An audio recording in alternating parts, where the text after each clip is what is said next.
ผมกับบริวีพ่อกันตอนเดึกทุกคนตอน20:15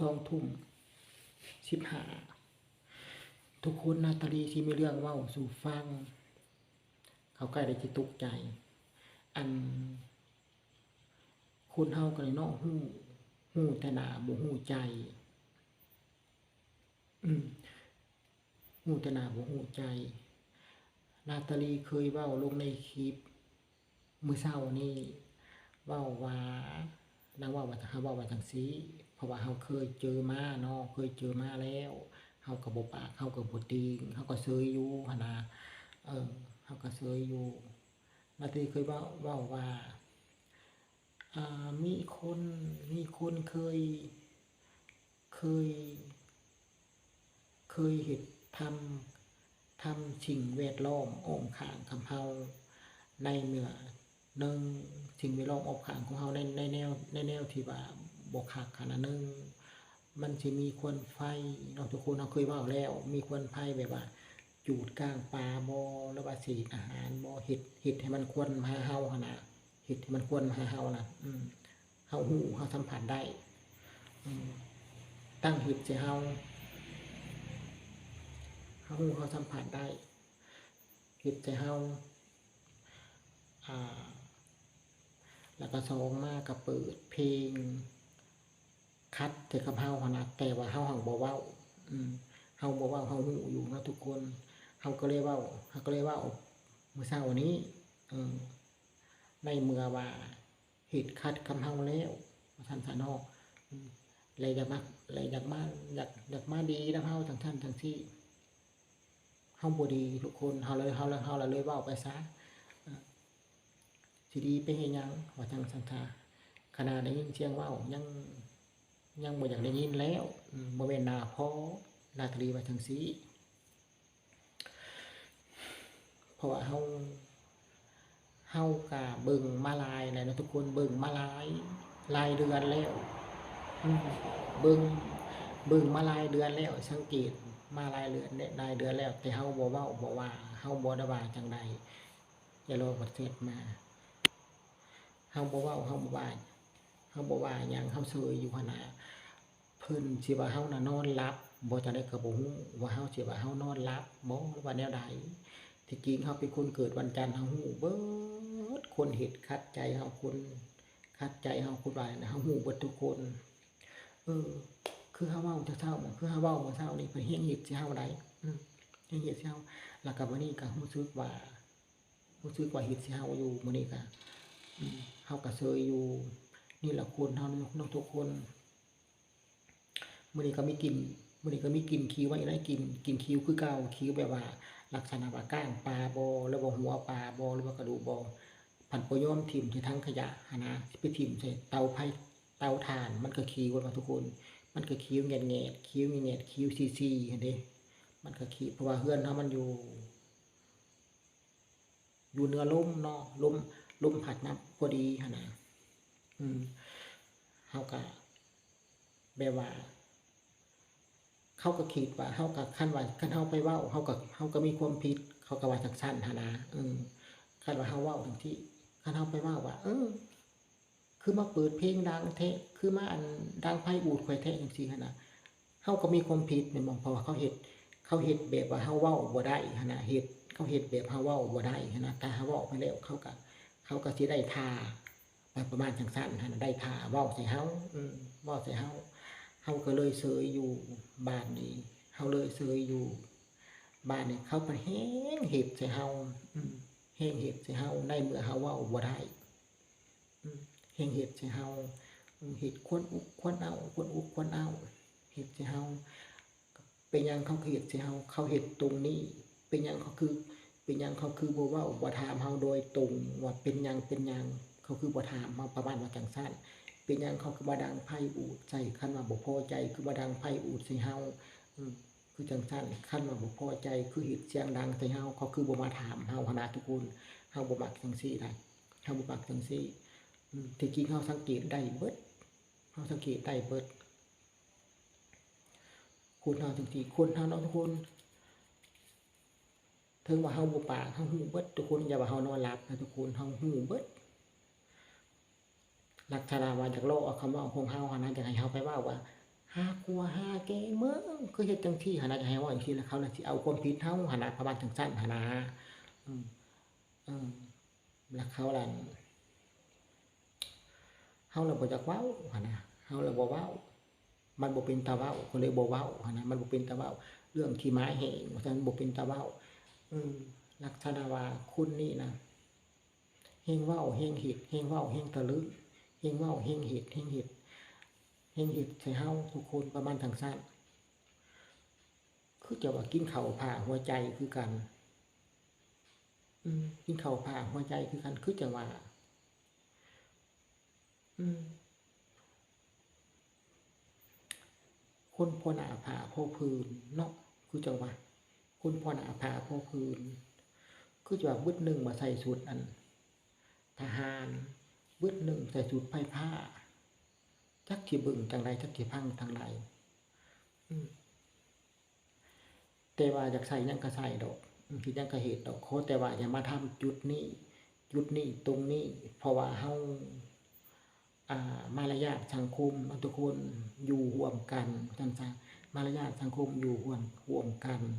แต่ว่าเฮาก็บ่ได้กุมบ่ได้หุมเขาดอกอยู่ไผอยู่มันมารยาทสังคมอยู่ร่วมกันคือเห็นใจซึ่งกันและกันเฮาทุกคนเพราะว่าคนเฮากินข้าวผากหัวใจคือกันแม่นอืมคือเห็นสังคมมารยาทอยู่ร่วมกันเด้อกว่าว่าซั่นซะอันนี้อยากเฮ็ดก็เฮ็ดอยากทำน่ะทำ ถ้าปัจจัยยากถ้าปัจจัยโศใจฉุนถ้าปัจเอาใจยากใจชาสร้างฝันว่ายาก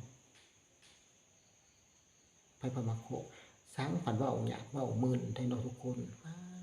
ตัวนักดียอมกระสร้างบอกทุกคนเฮาว่าทางซี่พอเฮาเป็นคุณศีลคุณธรรมคนบริสุทธิ์ผุดพองภัยเหตุจังใดก็คือสิกลับคืนหาเขาจนเบิดทุกคนเพราะว่าเฮาบ่ได้เว้าบ่ได้ว่าเฮาบ่ได้ว่าจังใดเด้เฮาบ่ได้ว่าจังใดเฮาบ่ได้ว่าจังใดมีแต่เขานั่นทำมาทำมาทำมาทำมาทำมาทำมาส่งมาส่งมาเขาเฮ็ดแบบว่าเฮาเว้าบ่ได้แบบเฮาถามบ่ได้หั้นนะ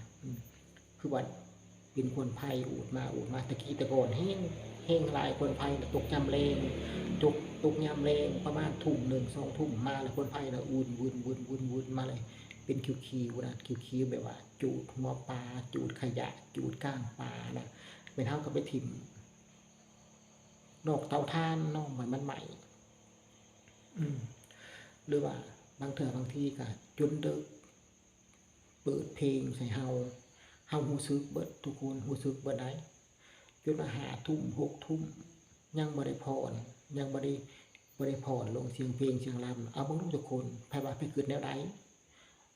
สังคมมารยาทอยู่ร่วมกันคนพอหน้าผาพอพื้นคืออยู่ว่าเป็นเจ้าเป็นนายอยู่ว่าจังซั่นซะอืมเฮาขอว่านักดนตรีขอปรึกษานำ FC ทุกคนทุกหม้องทุกบอนเห็นดีกับเฮาบ่หรือเห็นดีนำเขาคนเฮาอยู่ร่วมกันเนาะทุกคนว่าซั่นซะเว้าง่ายๆก็อยู่ใกล้กันอืมเว้าหยังว่าหยังก็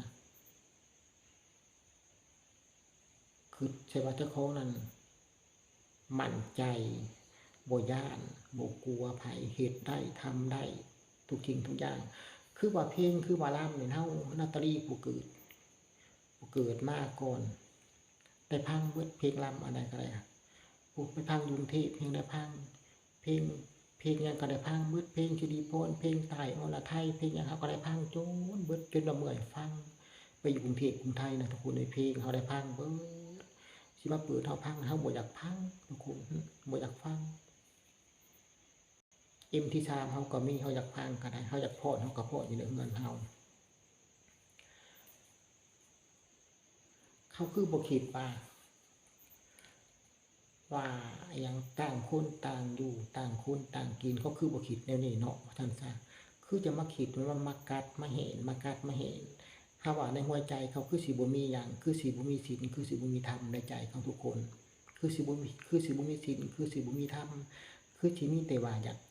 ากเอาชนะคือสิมีแต่อยากเอาชนะอย่างเดียวประมาณจังซั่นอยากเอาชนะแบบว่าจะให้ชนะหั้นน่ะประมาณจังซั่นแต่ว่าปากกับใจน่ะเว้า ปากกับใจเขานั้นว่าหวานหวานแต่ในใจเขาน่ะบางขาบางเทงว่าท่านสาทุกคนอันนี้นาตรีขอว่าวันนี้เขาอยากปรึกษานักวิจัยทุกคนทุกคน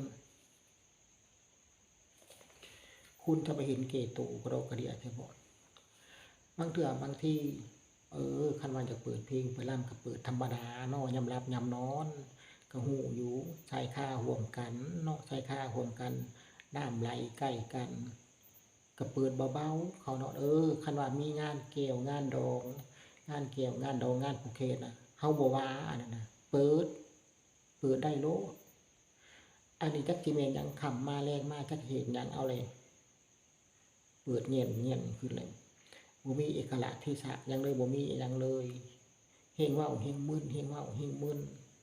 นาตาลีฮู้เบิดเขาเฮ็ดแต่นาตาลีน่ะฮู้ทุกอย่างแต่เฮาเว้าบ่ได้ทุกคน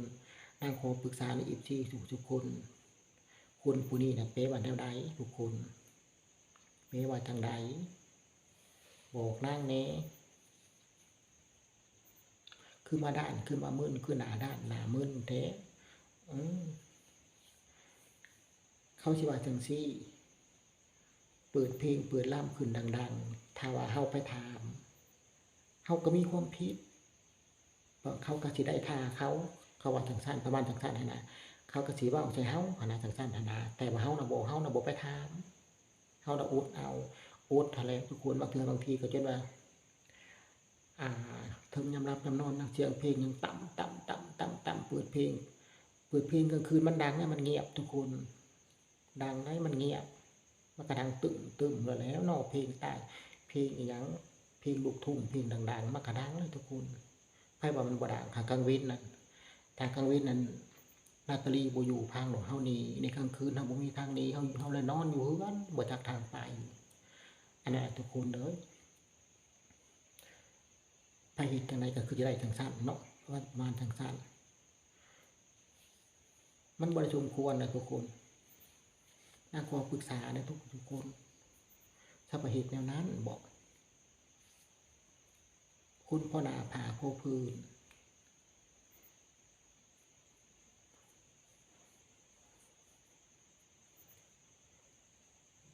คันว่ามันใกล้กันเนาะอยู่ใกล้กันก็แล้วก็แล้วไปซะสมมุติฐานะเนาะว่าซั่นซะเจ้าก็แล้วข้อยก็แล้วสิมากัดกันอันนี้เอาชนะให้ได้ทุกคนเอาให้ได้เอาชนะให้ได้อย่างเดียวเลยมือก่อนก็มาฆ่ากี่เธอใช่มั้ยเขานั่งเบิ่งไพ่เบิ่งดวงในหน้าบ้านนี่ฆ่ากี่เธอขวะฆ่าเพิ่นแฮงเขาเจออะไรเถื่ออะไรได้มือก่อนบางสงกรานต์มันสงกรานต์เขาเกะมักตัวดินอยู่หน้าบ้านเฮือนยายเตียวทางที่เพิ่นถามหมู่เพิ่นทางอื่นถามหมู่ใกล้ๆนั่นแหละถามแซวๆอยู่ออกจากหมู่มาพาเห็นหน้าครับว่าเมื่อยเด้เพราะว่าแล้วก็มื้อนั้นเฮานั่งกับแม่เฮาในหน้าบ้านน่ะตัวหินจักมาทางใดมาเห็นเฮานั่งกับแม่เพราะว่าเมื่อยเด้เพราะว่าลักษณะว่า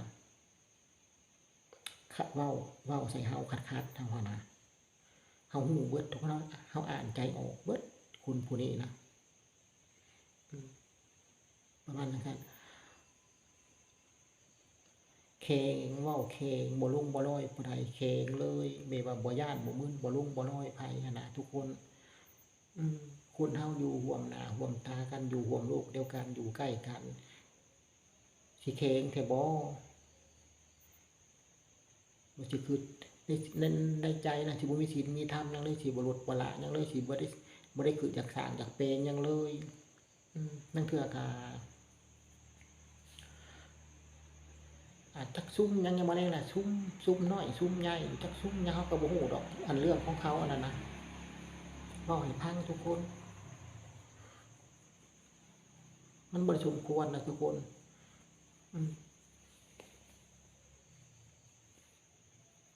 ไปแล้วทุกคนคลิปหน้าพอกันใหม่มันดึกแล้วสบายดีสวัสดีค่ะถ้าว่าผิดก็ขอโทษเด้อทุกคนถ้าเฮาว่าผิดเฮาก็ขอโทษเฮาว่าเฮาเว้าบ่ผิดนะเฮามั่นใจว่าไผเฮ็ดจั่งใดก็ได้จังซั่นซะเอาไป เฮาน่ะมอบอยู่ทุกคนเขาเปิดเพลงดังต่ำยามหลับยามนอนนับแต่20:00ฮอดเที่ยงคืนบางเทื่อนอนบ่หลับอุดเอาแล้วเขาบ่ฮู้บ่คืนบ่ว่าเฮาอยู่ใกล้ๆนะมันนอนหลับบ่เป็นจั่งใดบ่คันว่ามีงานแก้วงานดองงานผูกคอผูกแขนน่ะบ่เป็นหยังอันนั้นน่ะเฮาบ่ได้ถือสาอันนี้บ่ได้มีงานมีการอิหยังสิมาเปิดต่ำโพดโพดอกทุกคนกับสองมาคือเฮาบ่เข้าใจคือดังอันนี้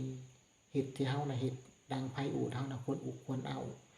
ภาษาหัวปลาซื่อเฮาจะอยู่เท่ากับอยู่ได้คือการกลางปลาแล้วสิมใส่เตามันก็เหม็นเนาะไผใหม่มันก็เป็นฉี่มันก็เหม็นแล้วคนอุทุกคนเหม็นเนาะได้แค่แม่นเย็ดเตียวได้ยินแค่แม่นเย็ดเตียวอยู่ใกล้แล้วยังสิจมเราบ่มักคนอันนั้นเราบ่มักคนไปแล้วทุกคนคลิปหน้าพบกันใหม่สบายดีสวัสดีค่ะเฮาน่ะคุณศีลคุณธรรมเฮาบ่จักหยังนะทุกคนเฮามีแต่คำมาเลยมาเฮาก็อยู่ในศีลในธรรมเฮาน่ะแต่ว่าฮู้เบิด